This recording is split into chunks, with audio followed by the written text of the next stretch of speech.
जय हिंद दोस्तों, मेरा नाम है एसके आनंद और आप देख रहे हैं एसके एजुकेशन यूट्यूब चैनल। दोस्तों, आज के इस वीडियो में हम आपके साथ चर्चा करने वाले हैं सीटेट का सेकंड पेपर, जिसमें से सामाजिक विज्ञान का मॉडल पेपर नंबर यह 5 होगा।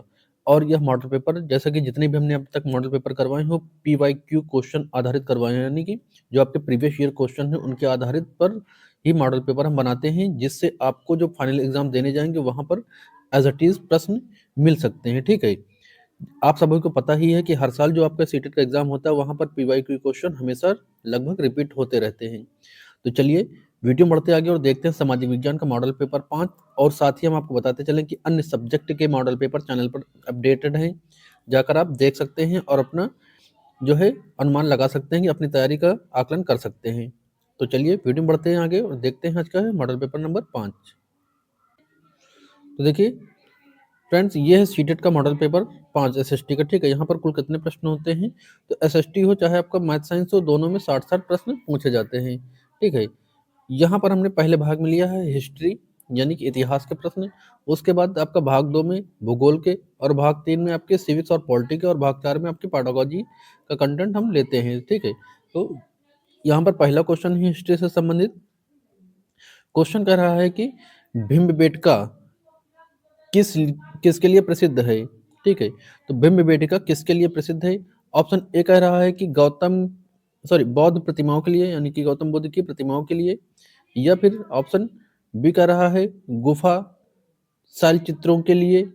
ऑप्शन सी कह रहा है खनिजों के लिए। ऑप्शन डी कह रहा है सोन नदी के उद्गम स्थल के लिए। तो भीमबेटका किसके लिए प्रसिद्ध है?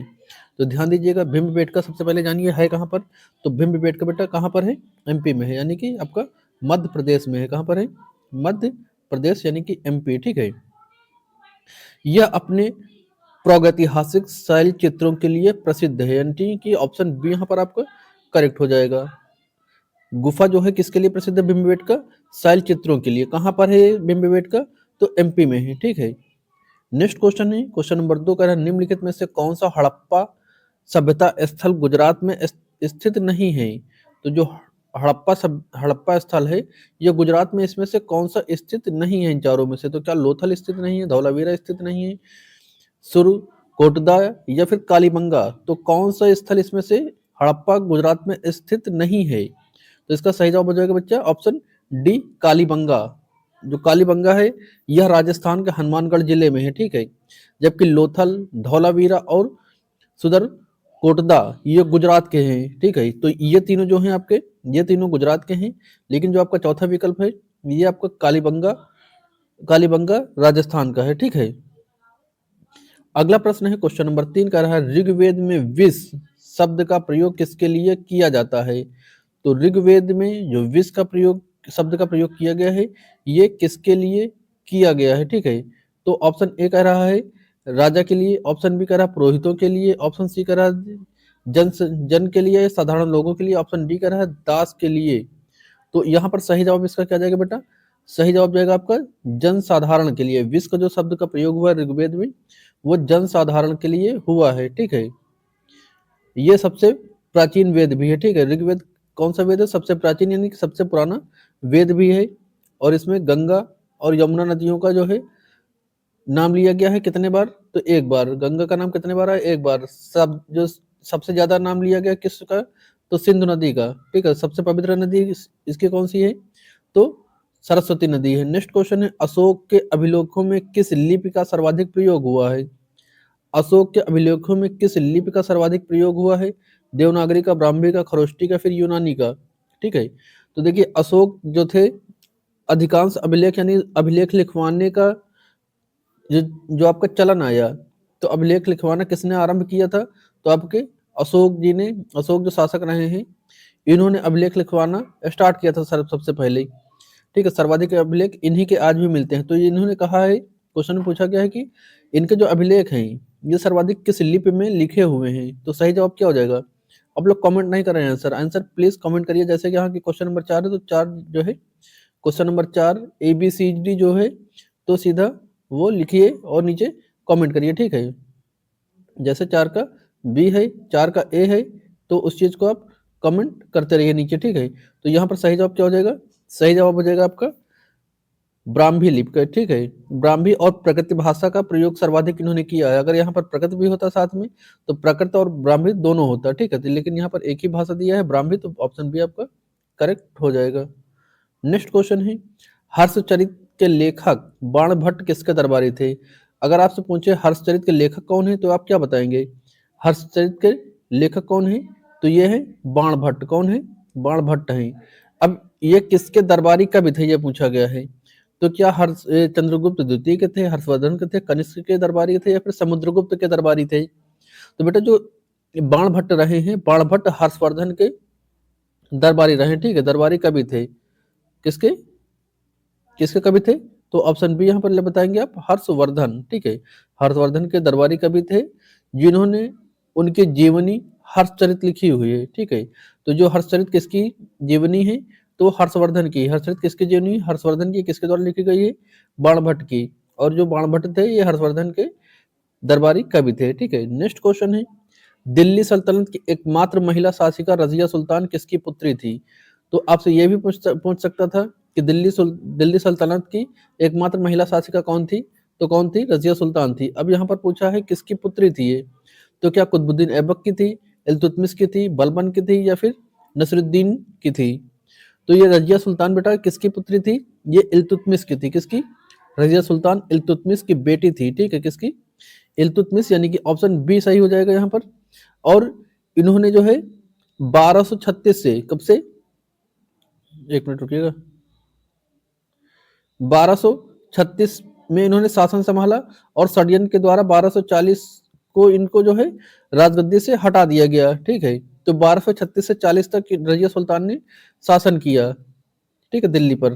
तो रजिया सुल्तान किसकी बेटी थी? इल्तुतमिश की थी, ठीक है। रजिया सुल्तान किसकी बेटी थी? इल्तुतमिश की। नेक्स्ट क्वेश्चन है, क्वेश्चन नंबर 7 का है, पानीपत का प्रथम युद्ध किसके बीच लड़ा गया? तो देखिए पानीपत का अगर आपसे पूछे कि प्रथम युद्ध किसके कब हुआ, तो 1526 में हुआ था। कब हुआ था? 1526 में पानीपत का प्रथम युद्ध लड़ा गया। अब यहाँ पर बताइए आप कि किसके मध्य लड़ा गया? बाबर और राणा सांगा, बाबर और इब्राहिम लोदी, हुमायूं और शेरशाह, या फिर अकबर और हेमू, ठीक है। तो यहाँ पर पूछा है प्रथम, तो प्रथम बेटा किसके मध्य लड़ा गया था? बाबर और इब्राहिम के मध्य, यानी कि ऑप्शन यहाँ पे क्या जाएगा? ऑप्शन बी आपका करेक्ट हो जाएगा। बाबर और इब्राहिम के मध्य पानीपत का प्रथम युद्ध लड़ा गया था, ठीक है। जिसमें बाबर ने इब्राहिम लोदी को हराकर मुगल साम्राज्य की नींव रखी थी। नेक्स्ट क्वेश्चन है, अकबरनामा कितने भागों या जिल्द में विभाजित है? तो अकबरनामा कितने भागों में विभाजित है? क्या 2 में, 3 में, 4 में, या फिर 5 में? तो इसका सही जवाब क्या हो जाएगा बेटा? ये जो है बाबरनामा कितने भागों में है? तो 3 भागों में है, ठीक है। बाबरनामा कितने भागों में है? 3 भागों में है, ठीक है। तीसरी जिल्द का क्या नाम है? जो तीसरी जिल्द का क्या नाम है? तो ये आईने अकबरी नाम है। लिखी किसने है? तो अबुल फजल ने। बाबरनामा किसने लिखी है? तो अबुल फजल ने लिखी है। किसने? अबुल फजल ने, ठीक है। 3 भागों में विभाजित किया, जिसका तीसरे जिल्द का नाम आईने अकबरी है। नेक्स्ट क्वेश्चन है, ब्रिटिश शासन में रैयतवाड़ी व्यवस्था मुख्य रूप से कहाँ लागू की गई थी? तो कहाँ पे लागू की गई थी? क्या आपका बंगाल में, देखिए बंगाल में, दक्षिण और पश्चिम भारत यानी मुंबई और मद्रास में, या फिर पंजाब में, या फिर अवध में? तो रैयतवाड़ी व्यवस्था कहाँ पर लागू की गई थी? इसका सही जवाब जाएगा बेटा दक्षिण पश्चिम भारत में। रैयतवाड़ी व्यवस्था मुख्य रूप से मद्रास और मुंबई प्रेसिडेंसी में थॉमस मुनरो के द्वारा लागू की गई थी, ठीक है। थॉमस मुनरो के द्वारा रैयतवाड़ी व्यवस्था लागू की गई थी। ऑप्शन यहाँ पर आपका बी सही हो जाएगा, ठीक है। अब आप ये बताएं कि महलवाड़ी व्यवस्था किसके द्वारा लागू की गई थी और महलवाड़ी था क्या? ये 2 क्वेश्चन है एक ही के, उनको आपको बताना होगा। महलवाड़ी व्यवस्था किसके द्वारा लागू की गई और महलवाड़ी व्यवस्था में था क्या? ये क्या थी महलवाड़ी व्यवस्था? नेक्स्ट क्वेश्चन है, 1857 के विद्रोह के समय भारत का अंतिम मुगल बादशाह कौन था? ठीक है, तो 1857 के समय अंतिम मुगल बादशाह कौन था? तो क्या ऑप्शन ए कह रहा औरंगजेब था, आलम शाह द्वितीय था, बहादुर शाह जफर था, या फिर फारूक सियार था? तो यहाँ पर सही जवाब जाएगा बेटा ऑप्शन सी के साथ, ठीक है। ऑप्शन सी यानी कि बहादुर शाह जफर 1857 के नेतृत्व अंतिम मुगल बादशाह बहादुर शाह जफर था, जिन्हें बाद में रंगून भेज दिया गया था, ठीक है। 1857 की क्रांति के बाद जो ब्रिटिश सरकार थी, इनको कहाँ भेज दी थी? रंगून। ठीक है। आपसे ये भी पूछ सकता था यहाँ पर कि यहाँ से जो क्वेश्चन पूछता 1857 की क्रांति से, इसके स्पेशल वीडियो भी अपलोड है चैनल पर एसएसटी के। ठीक है, 1857 के विद्रोह की। ठीक है, और पूरा कक्षा 6, 7, 8 पूरा एसएसटी का एनसीईआरटी भी आपका चैनल पर अपलोड है, जाकर जिनको देखना है देख सकते हैं, वहां से ये सारे फैक्ट आपको क्लियर हो जाएंगे। 1857 की क्रांति में यह भी पूछता है कि विद्रोह का नेतृत्व कौन कहां से किया था। ठीक है, तो वो चीजें भी ध्यान में रखिएगा और उनको देख लीजिएगा, क्योंकि यहाँ पर हम डिस्क्राइब करेंगे तो वीडियो काफी लंबी हो जाएगी। नेक्स्ट क्वेश्चन है, आर्य समाज की स्थापना किसके द्वारा की गई थी? आर्य समाज की स्थापना जो है किसके द्वारा की गई थी? क्या स्वामी विवेकानंद के द्वारा? ऑप्शन बी कह रहा है राजा राम मोहन राय के द्वारा। ऑप्शन सी कह रहा है दयानंद सरस्वती के द्वारा। ऑप्शन डी कह रहा है ईश्वर चंद्र विद्यासागर के द्वारा। तो इसका सही जवाब क्या हो जाएगा बेटा? सही जवाब हो जाएगा ऑप्शन सी, यानी कि दयानंद सरस्वती। किसके द्वारा? दयानंद सरस्वती जी के द्वारा आर्य समाज की स्थापना की गई थी। ठीक है, कब की गई थी? तो 1875 में। कब की गई? 1875 में इन्होंने आर्य समाज की स्थापना की और वेदों की ओर सर्वोच्चता पर जोर दिया। ठीक है, दयानंद सरस्वती ने वेदों की ओर लौटो का भी नारा दिया था। ठीक है, तो यहाँ पर ऑप्शन सी आपका करेक्ट हो जाएगा। अगर वीडियो पसंद आ रही है तो इसको लाइक और अपने दोस्तों के साथ शेयर जरूर करिएगा और चैनल को सब्सक्राइब जरूर करिए। इतनी मेहनत करने के बाद, लगभग इतनी वीडियो डालने के बाद भी देखते हैं लोग लेकिन चैनल को सब्सक्राइब नहीं कर रहे हैं, बहुत ही दुख की बात है। नेक्स्ट क्वेश्चन है, भारतीय राष्ट्रीय कांग्रेस के किस अधिवेशन में पूर्ण स्वराज की मांग की गई थी? यहाँ पर हम सिर्फ क्वेश्चन टू क्वेश्चन इसलिए नहीं बताते, पूरी चीज डिस्क्राइब करके ज्यादा से ज्यादा बताने की कोशिश करते हैं। अदर लोग, कई लोग पढ़ा रहे हैं, किसी की बुराई नहीं करना, लेकिन इतना डिस्क्राइब शायद नहीं करते हैं। लेकिन आप लोग चैनल का सपोर्ट बिल्कुल भी कर नहीं रहे हैं, ये बहुत गलत बात है मेरे हिसाब से। तो प्लीज इस वीडियो को लाइक और शेयर जरूर करिए। चलिए, यहाँ पर ऑप्शन जो है क्या हो जाएगा? पूर्ण स्वराज का मांग कहाँ से की गई थी? क्या 1929 के लाहौर अधिवेशन से, 1907 का सूरत अधिवेशन, 1916 का लखनऊ अधिवेशन, या 1924 का बेलगाम अधिवेशन? तो पूर्ण स्वराज की मांग कहाँ से की गई थी? तो ध्यान दीजिएगा, ये सही जवाब हो जाएगा बेटा 1929 लाहौर अधिवेशन से। ठीक है, 1929 लाहौर अधिवेशन से भारतीय राष्ट्रीय कांग्रेस में पूर्ण स्वराज की मांग की गई। अब बात आती है किसने की थी? तो जो 1929 का लाहौर अधिवेशन हुआ था, उसकी अध्यक्षता जवाहरलाल नेहरू ने किया था, और इसी अधिवेशन में लाहौर के रावी नदी के तट पर पूर्ण स्वराज की मांग की गई थी, पूर्ण स्वराज पारित किया गया था। ठीक है, तो इन बातों का पूरा पूरा ध्यान रखेंगे, याद रखेंगे। नेक्स्ट क्वेश्चन है, सारे जहां से अच्छा गीत के रचयिता कौन है? जो सारे जहां से अच्छा गीत है, इसके रचयिता कौन है? क्या बद्रीनाथन टैगोर हैं, या फिर ऑप्शन बी कह रहा है मोहम्मद इकबाल हैं, ऑप्शन सी कह रहा है बंकिम चंद्र चटर्जी हैं, ऑप्शन डी कह रहा है राम प्रसाद बिस्मिल हैं? तो सही जवाब क्या हो जाएगा बेटा? सही जवाब हो जाएगा मोहम्मद इकबाल। ठीक है, मोहम्मद इकबाल, यानी कि कहाँ पे गया? Option B, option B Mohammad Iqbal सही जवाब हो जाएगा इसका। तराना ए हिंद, यानी कि सारे जहां से अच्छा मोहम्मद इकबाल द्वारा लिखा गया है, इसको तराना ए हिंद भी कहा जाता है, सारे जहां से अच्छा को। ठीक है, तो अगर नाम चेंज करके देता है तराना ए हिंद तो कंफ्यूज नहीं होना है, ये सारे जहां से अच्छा का दूसरा नाम है और इसे मोहम्मद इकबाल के द्वारा लिखा गया है। अब आप ये बताएं कि इसको संविधान सभा यानी संविधान में कब इसको लिया गया और कांग्रेस के किस अधिवेशन में सर्वप्रथम यह गाया गया था? जिसको जानकारी हो जरूर चीजों को लिखा करें। अगर लिखते हैं तो वो चीजें आपको हमेशा परमानेंट याद होती चली जाती है। जिस चीज को आप जितना जितना प्रैक्टिस में रखते हैं वो चीज इतना याद रहती है। तो जो चीजें आपको पता रहा करे और क्वेश्चन पूछा जाया करे, पुटअप किया जाया करे, तो उसका आंसर जरूर आप लोग दिया करिए। ठीक है, यहाँ पर अगला क्वेश्चन है, महात्मा गांधी ने दांडी यात्रा कहाँ से शुरू किया था? दांडी यात्रा को और किस नाम से जानते हैं? तो नमक सत्याग्रह के नाम से भी जानते हैं। ठीक है, नमक कानून को गांधी जी ने तोड़ा था। अब ये बताना है आपको कि यह यात्रा कहाँ से शुरू हुई थी। तो यात्रा कहाँ से, क्या दांडी से शुरू हुई, पोरबंदर से शुरू हुई, साबरमती आश्रम से शुरू हुई, या फिर वर्धा से शुरू हुई? तो ध्यान दीजिएगा, जो ये कहाँ से शुरू हुई थी, तो ये साबरमती आश्रम से शुरू हुई थी। ठीक है, साबरमती आश्रम, यानी कि ऑप्शन सी आपका सही जवाब हो जाएगा। अहमदाबाद के साबरमती आश्रम से यह सही हुई थी, मतलब चालू हुई थी, सॉरी। गांधी जी ने इसे 12 मार्च 1929 को साबरमती आश्रम से दांडी तक अपनी ऐतिहासिक यात्रा शुरू किया था, जिसमें से संपूर्ण भारत का सपोर्ट इनको मिला था। ये जो सत्याग्रह था नमक सत्याग्रह, इसमें संपूर्ण भारत का, ठीक है, यानी कि पूर्व पश्चिम उत्तर दक्षिण जहां पूरी जनता ने इस जो है इस यात्रा में इनका सपोर्ट किया था, ठीक है। तो यहाँ पर जो दांडी नामक स्थान पर इन्होंने पहुंचकर नमक बनाकर नमक कानून को तोड़ा था, ठीक है। तो ऑप्शन सी यहाँ पर सही जवाब हो जाएगा। अगर यहाँ पूछता कहाँ तक गई थी तो आप दांडी लगाते, पूछा कहाँ से शुरू हुई तो साबरमती से, लेकिन अगर ये पूछता कि कहाँ तक गई थी तो दांडी नामक स्थान तक यह यात्रा गई थी, ठीक है।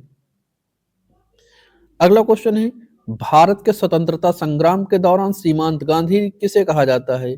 तो हमने बहुत बार आपको बताया सीमांत गांधी किसको कहते हैं। क्या मौलाना अबुल कलाम आजाद को कहते हैं, खान अब्दुल गफ्फार खान को कहते हैं, मोहम्मद अली जिन्ना को कहते हैं, या फिर शौकत अली खान को कहते हैं? तो फटाफट नीचे कमेंट करते रहिए प्रत्येक प्रश्न का आंसर। सही जवाब बेटा क्या हो जाएगा? खान अब्दुल गफ्फार खान, ठीक है, यानी कि ऑप्शन बी के साथ यहाँ पर सही हो जाएगा। उत्तर पश्चिम सीमा प्रांत के प्रमुख नेता थे जिन्हें बादशाह खान या सीमांत गांधी कहा जाता था। इसको इनको और कौन किस नाम से जानते थे, ठीक है, तो बादशाह खान के नाम से भी जाना जाता था और इनको सीमांत गांधी के नाम से भी जाना जाता था। तो इनके दो नाम थे, ठीक है, उपनाम। बाकी इनका जो मुख्य नाम रहा है खान अब्दुल गफ्फार खान रहा है। नेक्स्ट क्वेश्चन है, अब यहां से बेटा शुरू होता है आपका जियोग्राफी। सेकंड पार्ट आपका किसका है? जियोग्राफी का है। 16 नंबर क्वेश्चन कह रहा है कि पृथ्वी की सतह के ऊपर जाने वाली वायुमंडल परतों का सही क्रम क्या है, ठीक है। तो यहां पर ध्यान दीजिएगा, यहां से हमेशा क्वेश्चन पुट अप होता है कि सबसे निचली सतह कौन सी है, सबसे बाह्य सतह कौन सी है। तो यहां पर ध्यान दीजिएगा, ये रहा आपको, अब आपको पूरा साथ में दिख रहा होगा। तो यहां पर ध्यान दीजिए, ऑप्शन ए कह रहा है, ऑप्शन ए कि सबसे जो है जो नीचे से ऊपर यानी कि इधर से इधर का जाने का मतलब ऐसे जाने का क्रम कौन सा होगा। तो क्या सबसे नीचे यहाँ पर क्षोभ मंडल आएगा, फिर समताप मंडल आएगा, फिर मध्य मंडल, फिर वायु बाह्य वायुमंडल आएगा? ऑप्शन ए कह रहा है। बी कह रहा है कि सबसे नीचे समताप मंडल आएगा, फिर क्षोभ मंडल आएगा, फिर मध्य मंडल, फिर बाह्य मंडल। ये ऑप्शन सी कह रहा है कि बाह्य मंडल, मध्य मंडल, समताप मंडल और बाह्य वायुमंडल। ये ऑप्शन डी कह रहा है बाह्य मंडल, मध्य मंडल, समताप मंडल या क्षोभ मंडल। उसके बाद तो इसमें से कौन सा जवाब सही हो जाएगा? तो इसमें से बेटा कौन सा जवाब सही हो जाएगा? तो सही जवाब बेटा किसके साथ जाएंगे आप? ये जाएंगे आप ऑप्शन ए के साथ, ठीक है। क्यों? क्योंकि जो सबसे नीचे होती है कौन सी, ये वाली, जो ये वाली होती है ये होती है क्षोभ मंडल, ठीक है। यहाँ पर क्या होता है, मौसम संबंधी घटनाएं घटित होती है, ठीक है। यह समताप, ये होती समताप मंडल, ठीक है, ये समताप मंडल होगी। ये होगी आपकी मध्य मंडल, ठीक है, और ये होती है आपकी बाह्य वायुमंडल। तो चार परतें आपकी, चार परतों में वायुमंडल विभाजित होती है। तो आपका क्षोभ मंडल, फिर समताप मंडल, फिर मध्य मंडल, फिर बाह्य वायुमंडल। तो आप इसको सबसे लास्ट में रखेंगे, हमेशा इसको सबसे लास्ट में रखेंगे, क्षोभ को सबसे नीचे रखेंगे, क्षोभ के ऊपर जाएगी आपका समताप और उसके बाद जाएगी मध्य मंडल, ठीक है। अगला क्वेश्चन है क्वेश्चन नंबर आपका हो जाएगा 17 क्वेश्चन नंबर कर रहा है, अंतरराष्ट्रीय तिथिरेखा मतलब तिथिरेखा मेल खाती है किससे? 0 देशांतर से, पूर्वी 90 डिग्री पूर्वी देशांतर से, 80 डिग्री देशांतर से या 0 डिग्री अक्षांश से, ठीक है। तो ये इसका सही जवाब क्या हो जाएगा? सही जवाब हो जाएगा ये 180 देशांतर से, ठीक है, 180 देशांतर, यानी कि ऑप्शन सी आपका करेक्ट हो जाएगा। 180 देशांतर से अंतरराष्ट्रीय तिथिरेखा मोटे तौर पर 180 देशांतर से अनुसरण करती है। तो ऑप्शन 17 सही हो जाएगा इसका सी। नेक्स्ट क्वेश्चन है, जब पृथ्वी, सूर्य और चंद्रमा समकोण 90 डिग्री पर होते हैं तो कौन सा ज्वार आता है? देखिए हमने जब भी पढ़ाया है सिर्फ आपको सूर्य ग्रहण या जो है सूर्य ग्रहण या चंद्र ग्रहण ही नहीं पढ़ाया, हमने आपको 90 डिग्री के बारे में भी बताया था। 90 डिग्री के बारे में हमने आपको बता रखा है, क्या बृहद ज्वार आएगा, लघु ज्वार आएगा या दैनिक ज्वार आएगा, फिर मिश्रित ज्वार आएगा। तो क्या आएगा? तो यहाँ पर बेटा देखिए लघु ज्वार आएगा, ठीक है। कौन सा? लघु ज्वार, यानी कि ऑप्शन बी आपका करेक्ट हो जाएगा। लघु ज्वार यानी कि नियप टाइड। जब सूर्य, पृथ्वी और चंद्रमा 90 डिग्री पर बनते हैं तो सूर्य और चंद्रमा का गुरुत्वाकर्षण बल एक दूसरे के विपरीत कार्य करता है, जिससे लघु ज्वार आता है, ठीक है। जैसे कि आपका सूर्य यहाँ पर रहता है, चंद्रमा यहाँ पर हो जाता है, पृथ्वी यहाँ पर हो जाती है, तो ये बनता है समकोण। समकोण होता है तो ये जो आपका चंद्रमा हो गई और पृथ्वी हो गई, इनका जो गुरुत्वाकर्षण बल होता है ये टकराकर शून्य कर देता है, एक दूसरे के विपरीत कार्य करता है, जिससे लघु ज्वार आता है। ऑप्शन बी यहाँ पर आपका करेक्ट हो जाएगा। नेक्स्ट क्वेश्चन है, विश्व की सबसे लंबी पर्वत श्रृंखला है, अगर आपसे पूछता है कौन सी है तो आप क्या बताएंगे? एंडीज बताएंगे। विश्व की अगर सबसे लंबी पर्वत श्रृंखला पूछता है तो आप क्या बताएंगे? इंडीज पर्वत बताएंगे। ठीक है, इंडीज पर्वत बताएंगे। अब ये पूछा है कि ये किस महाद्वीप पर है, तो क्या एशिया में, अफ्रीका में, उत्तरी अमेरिका में, दक्षिणी अमेरिका? तो बेटा इसका सही जवाब जाएगा आपका दक्षिणी अमेरिका। ठीक है, कहाँ पर? दक्षिणी अमेरिका, यानी कि ऑप्शन डी आपका सही जवाब हो जाएगा। एंडीज पर्वत दक्षिण अमेरिका के पश्चिमी तट पर स्थित है, विश्व की यह सबसे लंबी पर्वत श्रृंखला है। अब आप ये बताएं कि भारत की सबसे लंबी पर्वत श्रृंखला कौन सी है और वह किस राज्य में सर्वाधिक फैली हुई है? क्या बताना है आपको? भारत की सबसे लंबी पर्वत श्रृंखला कौन सी है, सबसे पुरानी, और सबसे ज्यादा किस राज्य में है फैली हुई है, आपको ये बताना है। नेक्स्ट क्वेश्चन है 20 नंबर, कह रहा है कि भारत में मैंग्रोव वन मुख्य रूप से कहाँ पर पाए जाते हैं? तो मैंग्रोव वन क्या हिमालय में पाए जाते हैं, क्या थार के मरुस्थल में पाए जाते हैं, या सुंदरबन डेल्टा में पाए जाते हैं, फिर मालाबार तट पर पाए जाते हैं? तो इसका सही जवाब बेटा क्या हो जाएगा? सही जवाब हो जाएगा आपका सुंदर डेल्टा वन। ठीक है, कौन सा? सुंदर डेल्टा, जो आपका मैंग्रोव वन पाए जाते हैं, मैंग्रोव वन ये सुंदर डेल्टा में पाए जाते हैं। ठीक है, यह गंगा और ब्रह्मपुत्र के द्वारा डेल्टा सुंदरबन में वृक्षों वाले मैंग्रोव वन बहुताय पाए जाते हैं। ठीक है, यानी कि बहुत अधिक पाए जाते हैं। ठीक है, तो किसके द्वारा ये डेल्टा बनता है? गंगा और ब्रह्मपुत्र नदी के द्वारा। अच्छा, आपसे अगर पूछे भारत की सबसे लंबी नदी कौन सी है, तो आप क्या बताएंगे? आप गंगा बताएंगे। ठीक है, कौन सी? गंगा। कितनी लंबाई है भारत में इसकी? तो 2525 किलोमीटर है, आपने बहुत बार पढ़ी होगी। ठीक है, वृद्ध गंगा का किसे कहते हैं? अच्छा, आप ये बता डालो, वृद्ध गंगा किसे कहा जाता है? नेक्स्ट क्वेश्चन है क्वेश्चन नंबर 21। क्वेश्चन कह रहा है कि निम्नलिखित में से कौन सी नदी अरब सागर में गिरती है? तो अरब सागर में गिरने वाली नदी कौन है? क्या महानदी है, गोदावरी है, नर्मदा या फिर कृष्णा है? तो सही जवाब बेटा जाएगा 21 का सी, यानी कि नर्मदा। नर्मदा नदी जो है ये कहाँ पर गिरती है? नर्मदा और ताप्ती दोनों नदियां पश्चिम की ओर बहकर अरब सागर में जाकर गिरती हैं, जबकि अन्य बंगाल की खाड़ी में गिरती हैं। ये नर्मदा देखते हैं, नर्मदा और ताप्ती ये दोनों उल्टा बहती हैं। ठीक है, और सभी नदियां जो होती है किधर को बहती हैं?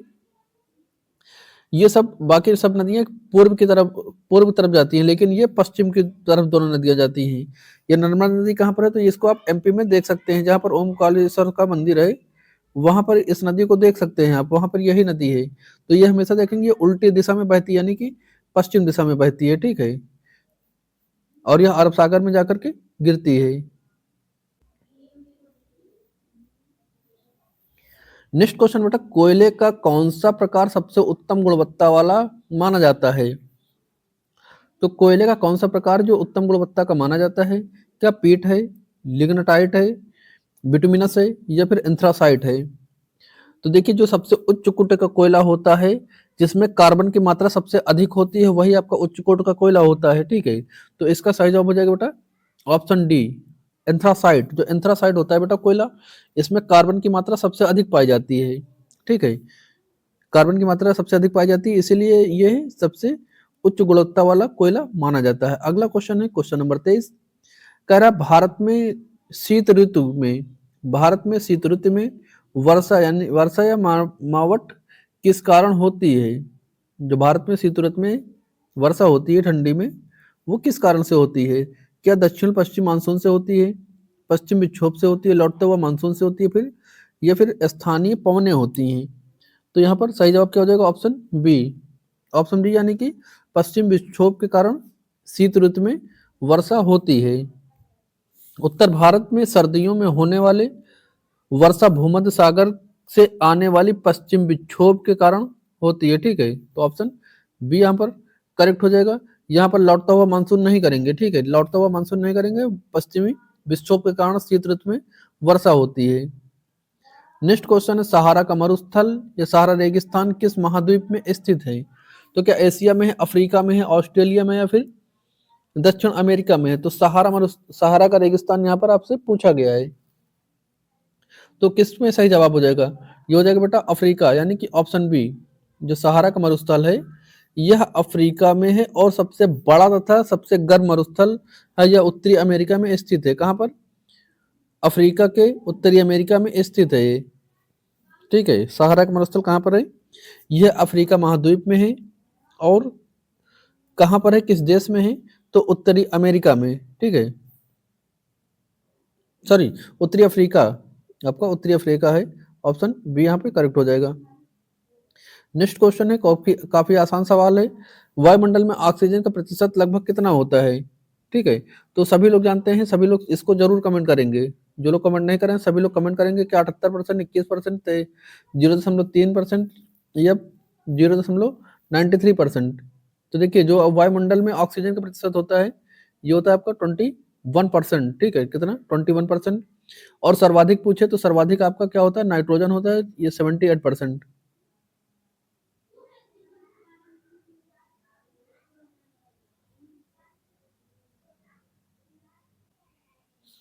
अगला प्रश्न है क्वेश्चन नंबर 26। करा ग्रहों के किस समूह को गैस दानव या जोवियन ग्रह कहा जाता है? तो कौन से ग्रह के समूह है जिसे गैस दानव या जोवियन ग्रह के नाम से जाना जाता है? ऑप्शन ए कह रहा है बुध शुक्र पृथ्वी मंगल। ऑप्शन बी कह रहा है पृथ्वी शनि अरुण वरुण। ऑप्शन सी कह रहा है मंगल बृहस्पति शनि अरुण। या ऑप्शन डी कह रहा है पृथ्वी मंगल बृहस्पति शनि। तो इसका सही जवाब क्या हो जाएगा? इसका सही जवाब हो जाएगा बेटा ऑप्शन बी। ठीक है, ऑप्शन बी यानी कि बृहस्पति शनि अरुण वरुण। ठीक है, सबसे बड़ा ग्रह जिस है आपका बृहस्पति, फिर शनि है, मतलब शनि जो इसमें कहा है कि गैस दानव कौन से ग्रह होते हैं इनका समूह, और अरुण और वरुण। ठीक है, तो इन गैसों को गैसीय दानव के नाम से जाना जाता है। अच्छा, गैसीय दानव क्यों कहा जाता है? तो ये सौर मंडल के बाहरी 4 ग्रहों को, यानी कि सबसे बाहरी जो है, सबसे लास्ट में कौन सा होता है? वरुण होता है, सबसे लास्ट में, अंतिम में। ठीक है, कितने ग्रह हैं आपके? टोटल 8 ग्रह हैं, यानी कि यहाँ पे जैसे सूर्य है यहाँ पर। ठीक है, तो यहाँ पर ये तो जो सबसे लास्ट के 4 होते हैं, यहाँ पे मान लो ये वाला आपका अरुण है। ठीक है, कौन सा? ये वाला आपका वरुण होता है, ये अरुण होता है, ये शनि होता है और ये बृहस्पति होता है। ठीक है, बृहस्पति होता है, ये आपका हो जाता है मंगल, ये आपका हो जाता है शुक्र और ये हो जाता है आपका बुध।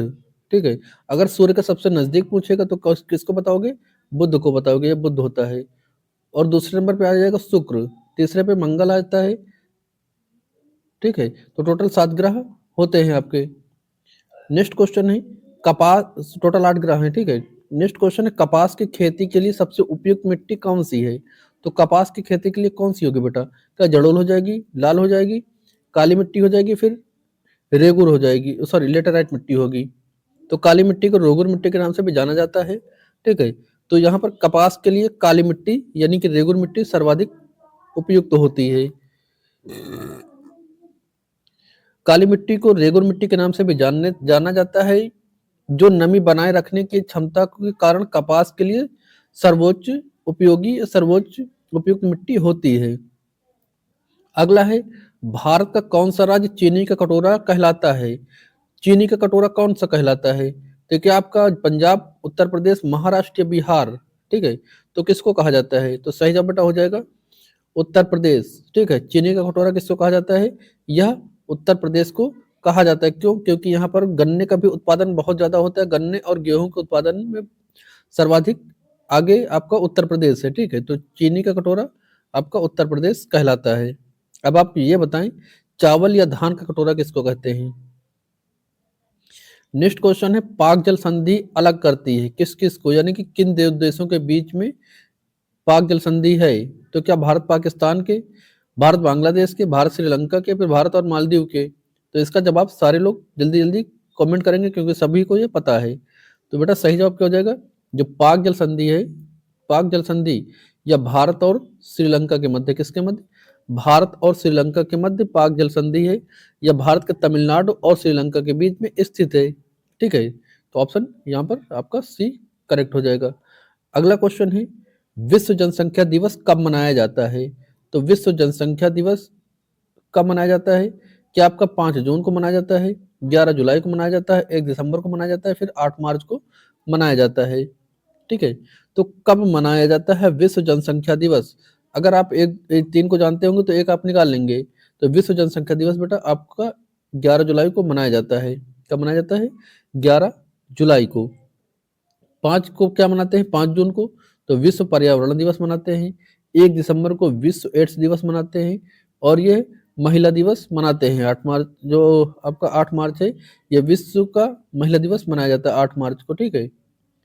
नेक्स्ट क्वेश्चन है, अब यहाँ से बेटा शुरू होता है भाग 3 यानी कि सामाजिक और राजनीतिक जीवन यानी कि पॉलिटी और सिविक्स का पोर्शन यहाँ से स्टार्ट होता है। इसके बाद आपका पेडागोजी का पोर्शन आएगा।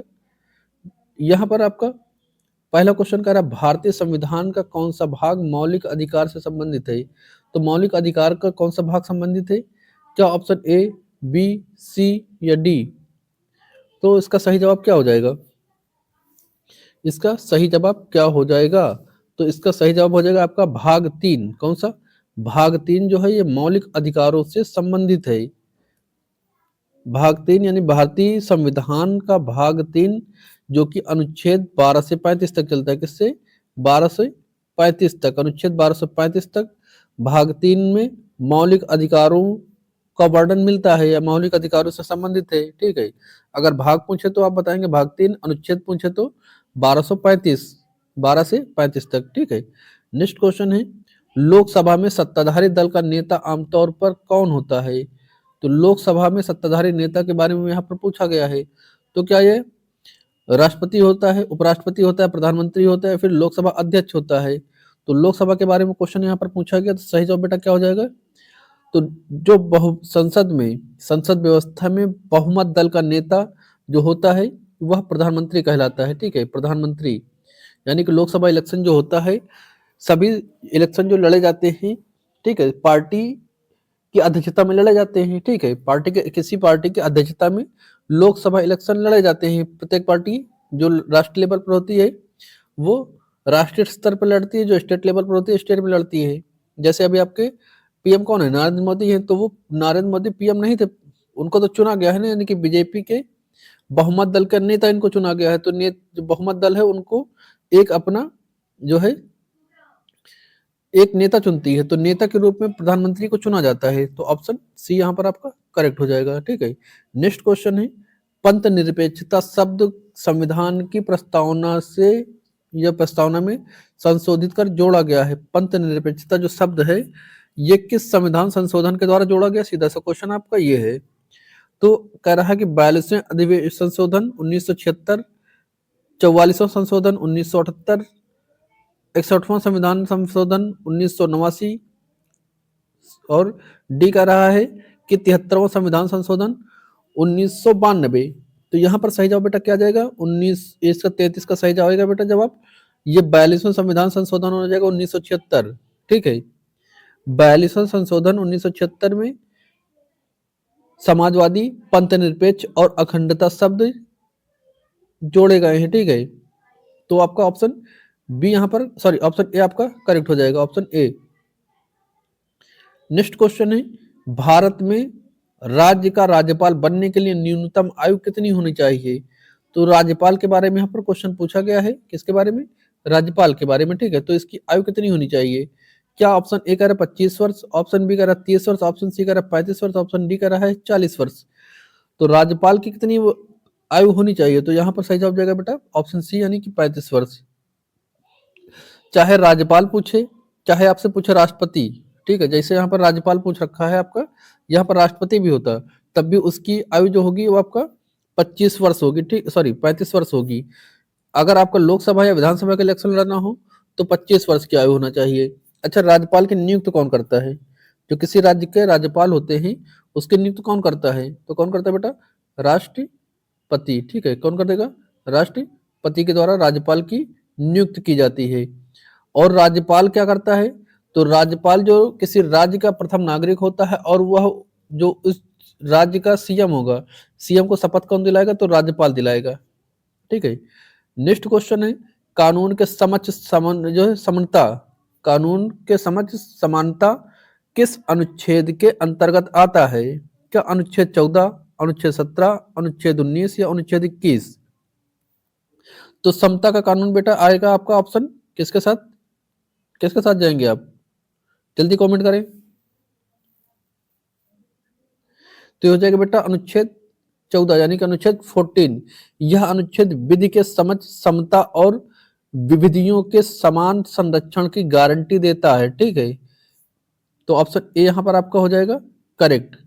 अगला क्वेश्चन है क्वेश्चन नंबर 36, कह रहा है कि पंचायती राज व्यवस्था में महिलाओं के लिए कितने प्रतिशत सीटें आरक्षित हैं जो संवैधानिक रूप से न्यूनतम, संवैधानिक रूप से न्यूनतम, तो कितने परसेंट सीटें रिजर्व होती है महिलाओं के लिए। ऑप्शन ए कह रहा है कि 33% यानी कि एक तिहाई, ऑप्शन बी यानी कि 50%, ऑप्शन सी यानी कि 25, या फिर ऑप्शन डी 10%। तो देखिए पंचायती राज व्यवस्था में महिलाओं के लिए कितनी परसेंट, 1/3 या फिर 33%, यानी कि एक तिहाई जो होता है ये सीटें रिजर्व होती हैं किस संविधान संशोधन के तहत। तो जब पंचायती राज की बात है तो आप 73 सीधा आंसर मारिएगा, 73 यानी कि 73वें संविधान संशोधन के तहत महिलाओं के लिए कम से कम एक तिहाई यानी कि 33% सीटें आरक्षित है। और कई राज्यों में यह कितने परसेंट है, कई राज्य और बहुत से राज्यों में आपका 50% मिलेगा, लेकिन संविधान के संशोधन में कहे तो 73 में आपका 33 यानी कि एक तिहाई सीटें रिजर्व रहे। नेक्स्ट क्वेश्चन है जनहित याचिका PIL का पूर्ण रूप क्या है।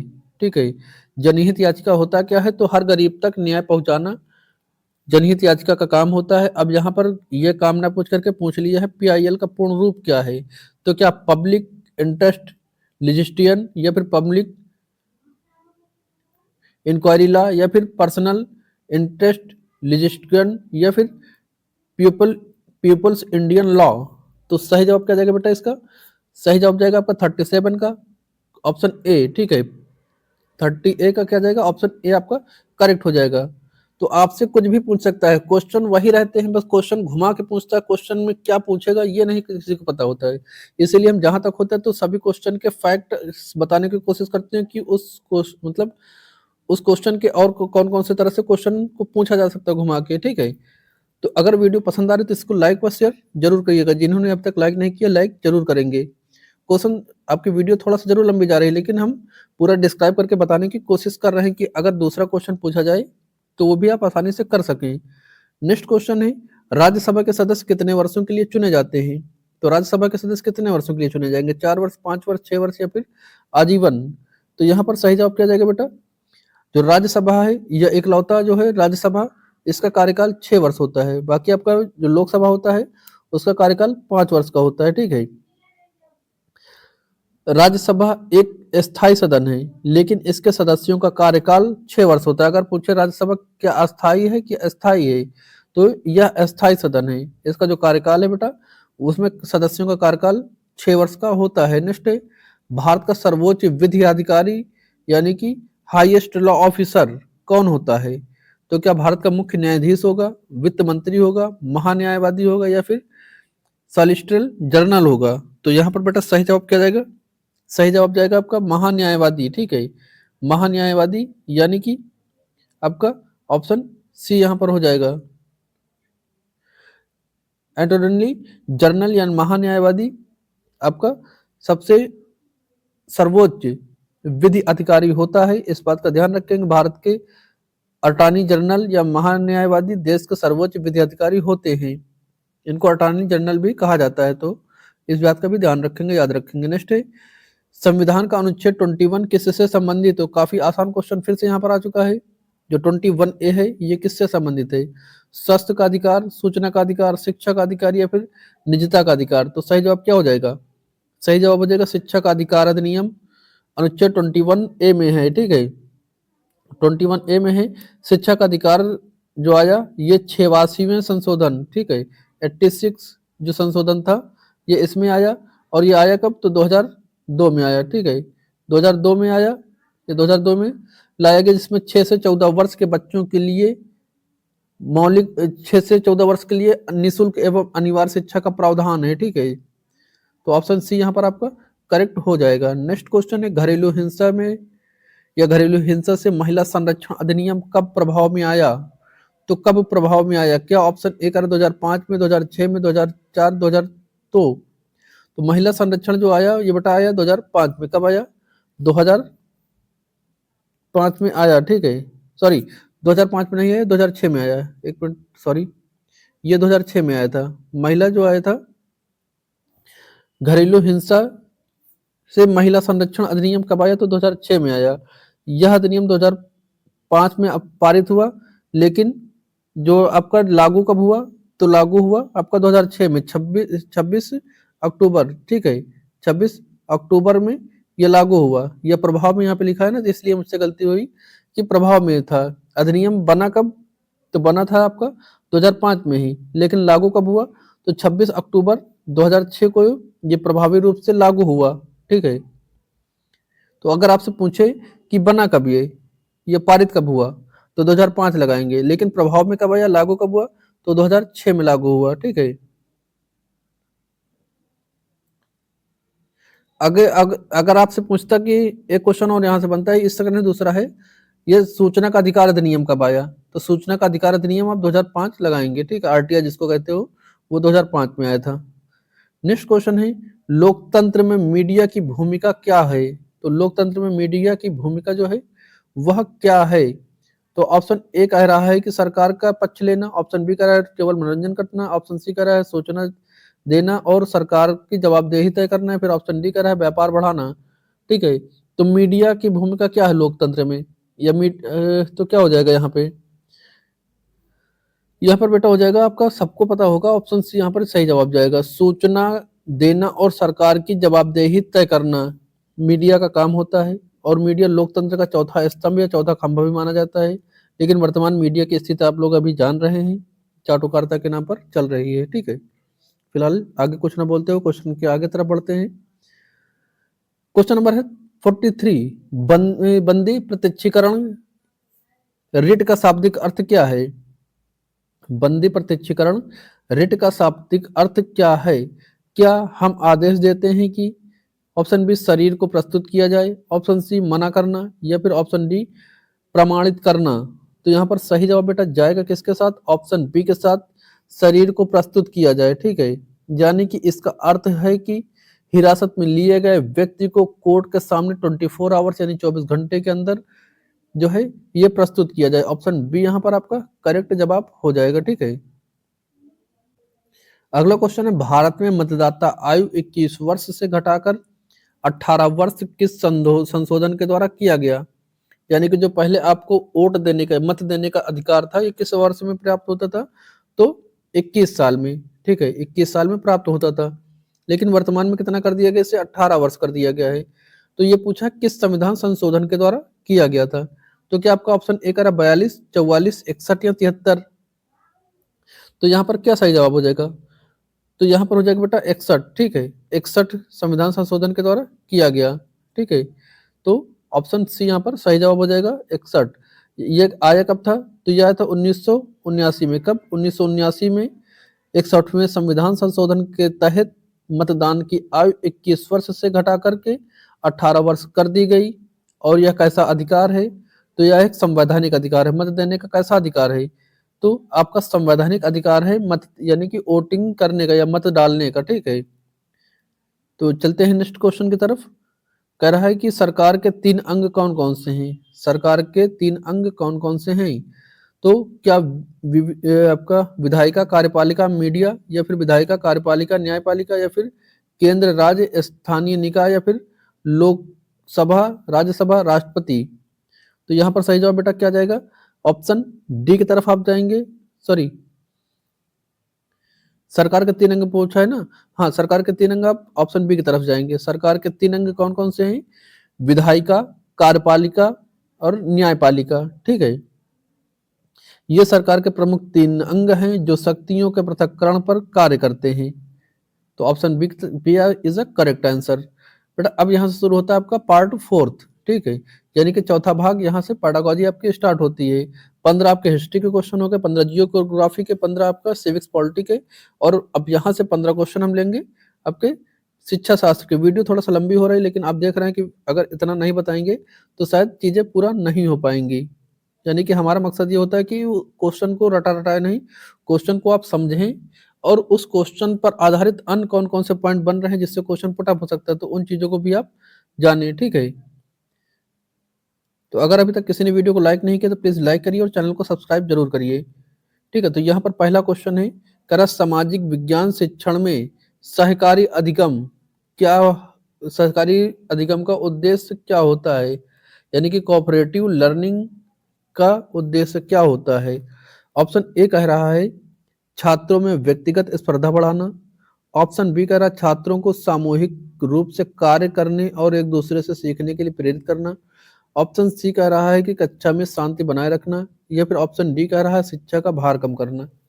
तो देखिए, जैसा कि हम हर वीडियो में आपको बताते हैं, हर मॉडल पेपर प्रैक्टिस सेट और थ्योरी में आपको हमने बताया है कि जब भी आप पैडागोजी को सॉल्व करते हैं तो आपको करना क्या है, जो आपके शब्दावलियां हैं, सकारात्मक और नकारात्मक यानी कि पॉजिटिव और निगेटिव जो टैग वर्ड्स हैं, उसको आप ध्यान में रखें। जिस ऑप्शन में बच्चे को प्रॉब्लम कष्ट देंगे आप, तो एग्जामिनर सीधा आपका नंबर काटेगा। इस चीज को दिमाग में रखिए कि बच्चा आपका भगवान है, आप भगवान को दुखी आप नहीं करेंगे, या बच्चे को आप कष्ट नहीं देंगे। अगर जिस ऑप्शन में बच्चे को आपने कष्ट दिया तो एग्जामिनर सीधा नंबर काटेगा। ठीक है, तो इस बात का ध्यान रखना है। करना क्या है, जहां पर बच्चा क्रिएटिविटी के द्वारा सीखे, रचनात्मकता के द्वारा सीखे, करके सीखे, हस्तपरक अनुभव जहां पर करे, सृजनात्मकता जहां पर मिले, तो उन ऑप्शनों को सीधा टिक करिएगा कि वो सही है। जहां पर आपको जो स्पर्धा मिले, शांति बनाने के लिए कहे, भार कम करने के लिए, डर के लिए कहे, भय के लिए कहे, या अंकों की होड़ के लिए कहे, पास करने के लिए, फेल करने के लिए, परीक्षा कराने के लिए, गृह कार्य के लिए, तो सभी नेगेटिव टैग वर्ड होते हैं। जब कभी आपको कोई क्वेश्चन ना समझ में आए तो सीधा आप एनिमेशन मेथड का इस्तेमाल करिए। एनिमेशन मेथड होता क्या है कि जो शब्दावलियां हैं उनके माध्यम से गलत वाले ऑप्शन सीधा आप कट करते जाइए और उसके बाद आपको सही उत्तर मिल जाएगा। ठीक है, तो यहाँ पर सही जवाब क्या हो जाएगा, तो देखिए यहाँ पर क्या है, प्रतिस्पर्धा बढ़ाना। तो प्रतिस्पर्धा बढ़ाना नहीं होता शिक्षा का उद्देश्य, कभी भी नहीं होता है। बच्चे को कभी भी आप शांत नहीं रखेंगे। क्लास चल रही हो तो बच्चे बोलेंगे, बच्चा को बोलना जरूरी है। ठीक है, शिक्षक का भार करना कोई उद्देश्य नहीं होता है। तो फिर होता क्या है, तो छात्रों को जो सामूहिक रूप से कार्य जो दिए जाते हैं तो कार्य करने और एक दूसरे से सीखने के लिए प्रेरित करना होता है। जो सहकारी अधिगम होता है तो उससे क्या होता है, बच्चा सामूहिक रूप से कार्य करना जानता है, मतलब कार्य करने की क्षमता उसमें बढ़ती है और एक दूसरे से सीखने के लिए प्रेरित होते हैं। ऑप्शन बी यहाँ पर आपका करेक्ट हो जाएगा। नेक्स्ट क्वेश्चन है, एनसीएफ 2005 के अनुसार सामाजिक विज्ञान के शिक्षण का लक्ष्य क्या नहीं होना चाहिए।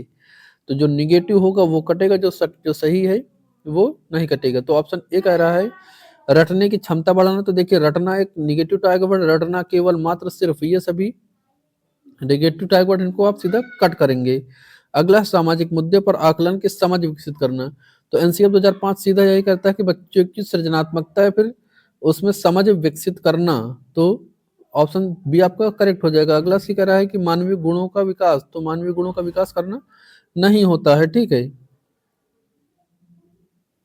अच्छा यहाँ पर पूछा है कि कौन सा नहीं होना चाहिए, तो रटना नहीं होना चाहिए। निगेटिव का निगेटिव आंसर आपका सही हो जाएगा। निगेटिव पूछा है तो निगेटिव का निगेटिव, रटना नहीं होना चाहिए, तो आपका ऑप्शन ए यहाँ पर करेक्ट हो जाएगा। बाकी मानवीय विकास सही हो जाएगा। लोकतांत्रिक भागीदारी को बढ़ावा देना, तो एनसीएफ 2005 इन पर बल देता है। ठीक है, लेकिन इस पर बल नहीं देता है, इसलिए आपका नहीं का आंसर नहीं, रटने की क्षमता पर जोर नहीं देना चाहिए। नेक्स्ट क्वेश्चन, मुक्त अंत वाले प्रश्न छात्रों में किस कौशल को बढ़ावा देते हैं। मुक्त अंत वाले यानी कि ओपन एंडेड क्वेश्चंस, यानी कि अपसारी चिंतन वाले, जिसके एक से अधिक आंसर निकल कर आए, तो किस को बढ़ावा देते हैं। क्या स्मरण शक्ति को बढ़ावा देते हैं, मेमोरी को, रटी रटाई चीजों को, तो नहीं, ये उस पर बढ़ावा नहीं देते हैं। रटी रटाई चीजों पर, रटी रटाई यानी कि स्मरण शक्ति जो क्लोज एंडेड होते हैं, ठीक है, यानी कि बंद अंत वाले, ये उन पर होते हैं जिनका एक ही आंसर हो, तो रटे रटाई चीजें आप उन पर बताएंगे। अगला है अभिसारी चिंतन पर। ऑप्शन सी कह रहा है कि अपसारी और सृजनात्मक चिंतन पर। ऑप्शन डी कह रहा है लेखन पर। तो अभिसारी चिंतन ही होता है और बंद एंडेड, यानी कि आपका बंद अंत वाले प्रश्न। तो अभिसारी चिंतन बंद अंत वाले होगा, ये आपका गलत हो जाएगा। रटे रटाई चीजों पर ये बल देता है। गति लेखन भी नहीं, जो आपका मुक्त अंत वाले होते हैं वो अपसारी और सृजनात्मकता चिंतन पर बल देते हैं, यानी कि ऑप्शन सी यहाँ पर आपका हो जाएगा करेक्ट। ठीक है, अगला क्वेश्चन है, कह रहा है कि कक्षा में लिंग संवेदनशीलता को बढ़ावा देने के लिए शिक्षक को क्या करना चाहिए। तो हमेशा आप ध्यान दीजिए, जब भी आपसे संवेदनशील जो आपका रूढ़िवादिता या लिंग संवेदनशीलता को बढ़ावा देने के लिए कहे, ठीक है, तो उसमें आप क्या करेंगे, सीधा एक ऐसा उदाहरण देंगे या ऐसी कहानी सुनाएंगे जिसमें से जो कल जो रूढ़िवादिता चली आ रही है उसके अगेंस्ट हो, उसके विपरीत आप उदाहरण दीजिए। यानी कि जो हमने हमेशा बताया, महिलाओं को बाहरी दफ्तर में काम करने के लिए दिखाइए, उदाहरण दीजिए कि महिला जो है एक इंजीनियर है, एक डॉक्टर है, एक एयर हॉस्टेज है, या कुछ भी आप बताइए, और पुरुष को क्या है, घर के कामकाजों में दर्शाइए।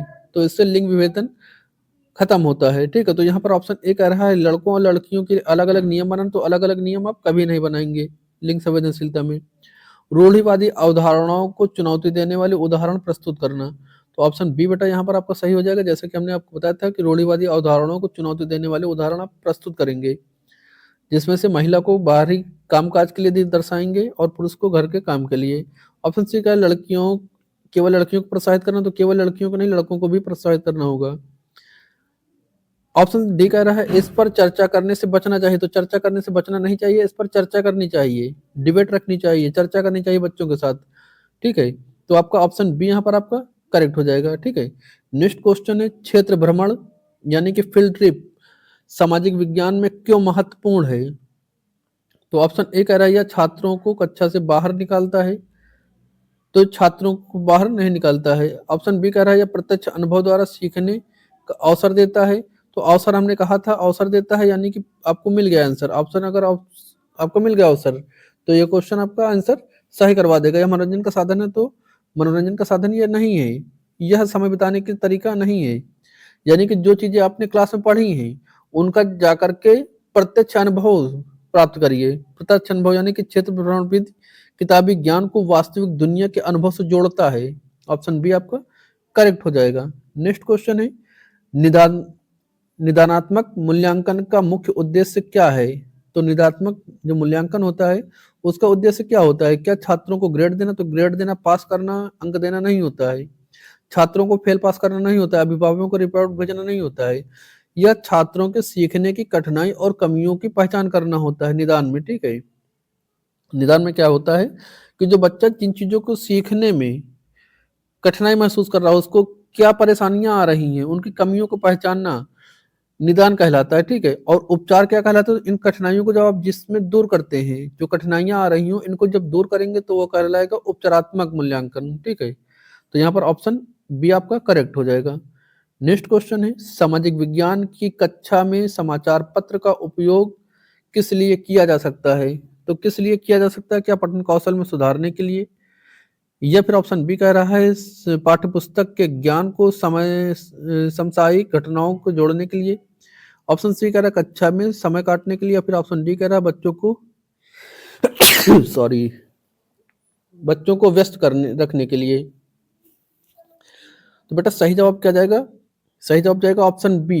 ठीक है, समाचार पत्र का जो उपयोग होता है वो पाठ्य पुस्तक के ज्ञान को समसामयिक घटनाओं से जोड़ने के लिए होता है। ऑप्शन बी आपका करेक्ट आंसर हो जाएगा। नेक्स्ट क्वेश्चन है, परियोजना विधि का मुख्य सिद्धांत पर आधारित है।